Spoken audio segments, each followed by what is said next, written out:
Well, greetings and welcome to How Time Flies, the monthly video newsletter from the High Plains Western Heritage Center here in beautiful Spearfish, South Dakota. I'm Brian Leslie, always a privilege to be with you every month, and I'm sitting alongside the executive director here at the High Plains, Carla Scovell. Carla, how you doing? Hey, Brian. Good to see you. We have donned our red, white, and blue. America, it's time to celebrate Independence Day, and we hope that you have a safe and enjoyable holiday with family. Enjoy some fireworks, maybe enjoy some rodeo, and just remember our country and all it stands for and the freedom and independence that we still have today. Amen. Well said. And we do that here at the High Plains all the time. That's kind of what we're all about. Well, in July, we've got 3 events to tell you about coming up here in the Bruce Miller Theater, which is where we're sitting. And the first is going to be on the 11th of July. Tell us a little bit about this very special event. Going to kick us off on July 11th is going to be Clover Potter and her beautiful daughters and their incredible trio.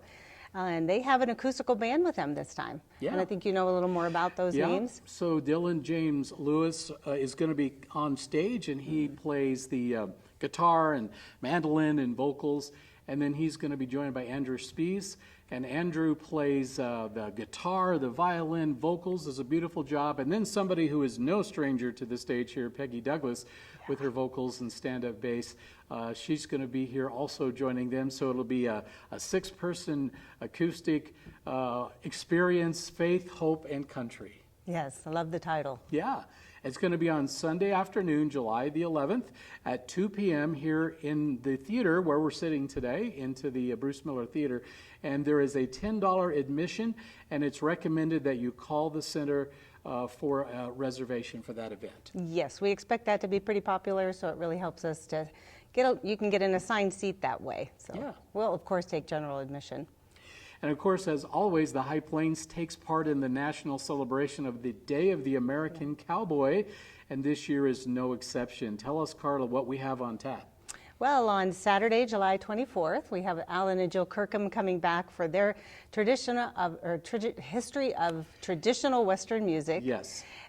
They came last year, as you know, but COVID kept the audience from really being at full board and enjoying that. So we're looking forward to having them back, and that's sponsored by the South Dakota Humanities Council once again. Yeah. So we thank you. South Dakota is so fortunate to have the Humanities Council, the Arts Council, and all the foundations that make our events happen. And during that show, I mean, it just fits perfectly with our theme with the Day of the American Cowboy, because it starts with the old traditional cowboy music, and they start with the history of that, songs that you know, folk songs that go way back, and it goes all the way forward to the Bob Willas,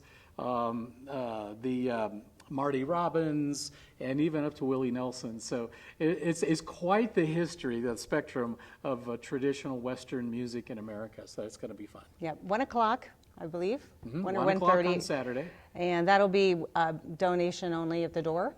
I believe how that's going to be ticketed. But if that changes, you can just follow our website.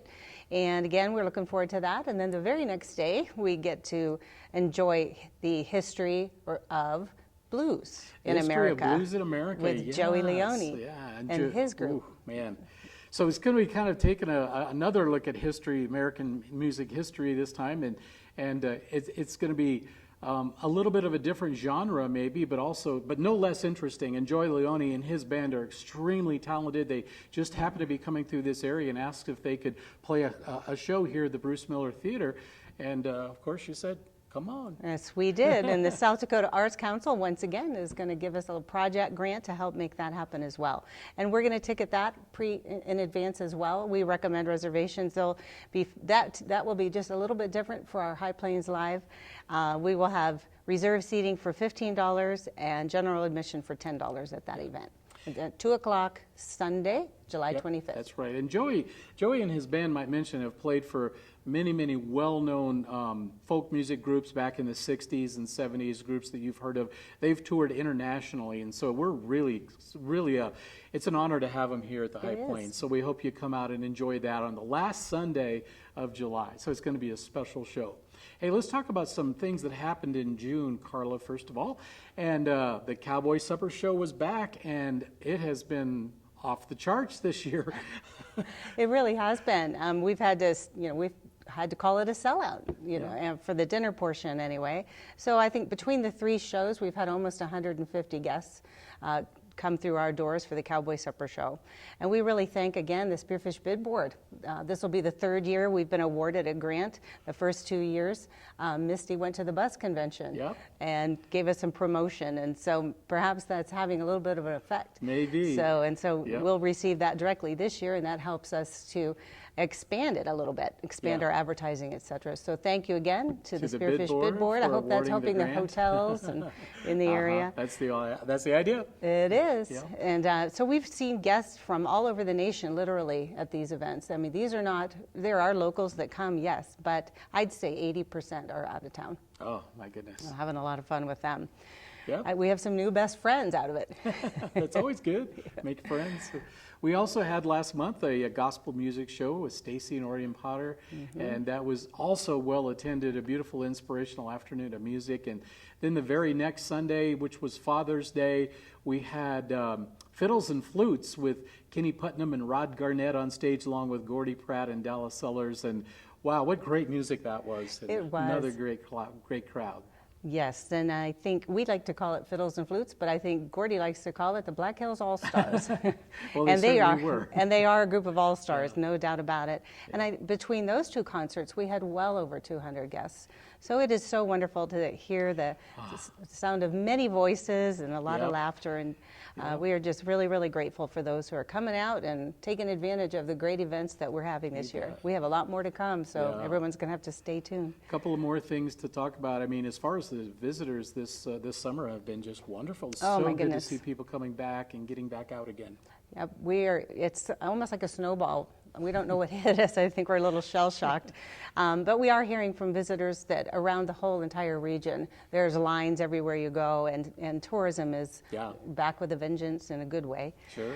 So we are very grateful for hundreds probably at this point that have come through our doors. I haven't sat down to count. That's awesome. And then not only, of course, tourism, but we are grateful for the continued expansion of everything that we have here at the Heritage Center. And with that, we sent off the sheep wagon. That's right. Thanking again a lot of questions I get asked about the sheep wagon all the time, and so it's on its way. It went to Wyoming Sheep Wagon Company, which I didn't even know there was one, and there it is. It's getting fixed up, and yes, The Spearfish Community Foundation, as we mentioned in our last newsletter, helped launch that project along with our grant match from others, and so we will be able to follow the progression of that restoration process. They'll be posting pictures on their Facebook page that we can follow, and so stay tuned. It's going to be amazing to watch the before and after with George and Lori Clark. What a great couple they are. Yeah, that'll be a lot of fun. We're looking forward to that. So you can follow the progress of the sheep wagon restoration on the Facebook page for the Wyoming Sheep Wagon Company. Just kind of search them on Facebook, and I'm sure you'll find them. So. Well, and we'll be, of course, posting them when they send, right? Yep. We being you. Yeah. Then we appreciate all you do for us, by the way. And there's so many people that volunteer efforts here at the Heritage Center that deserve our recognition, too. Oh, my goodness, yes. We have a wonderful team of volunteers that helps us every Monday night with Colette tours and comes in as needed, and they have been needed a lot. Oh, and of course, lost in the shuffle, but not forgotten, is our new addition, part-time, Randy Bender. So we added Randy in the month of June. He's been a great addition. He comes part-time to help us out with, he's our guest relations manager, I guess you could call him. I like and he's that. so great with people and his experience at Fort Meade and his knowledge of history. So he comes in on Mondays and Tuesdays and helps out, and we'll have him through September, we hope. Good. Yeah. Awesome. And just in time for an onslaught of buses.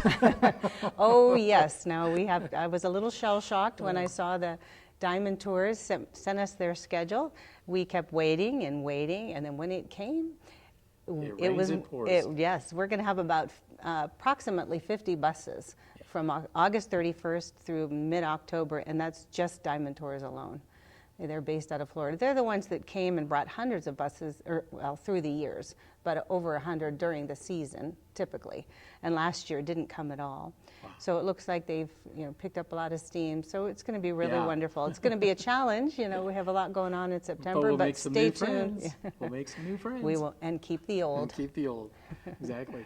Also a shout out to Merle's Landscaping during the heat in the summer months. They've been keeping the lawns all trimmed and looking nice too. They have. Yeah. I know that it's been difficult for them to be out there in 103 degrees. I mean, who was ready for that in June? Yeah. I wasn't. I don't know about you. All right, well, that'll about wrap it up. We hope to see you out here for some events in the month of July and enjoy the Heritage Center as you always do. And we're so thankful for your support of all the things that happen here at High Plains Western Heritage Center. It's Red, White, and Blue Month. Go out and celebrate America's independence, and we'll see you next time. God bless America.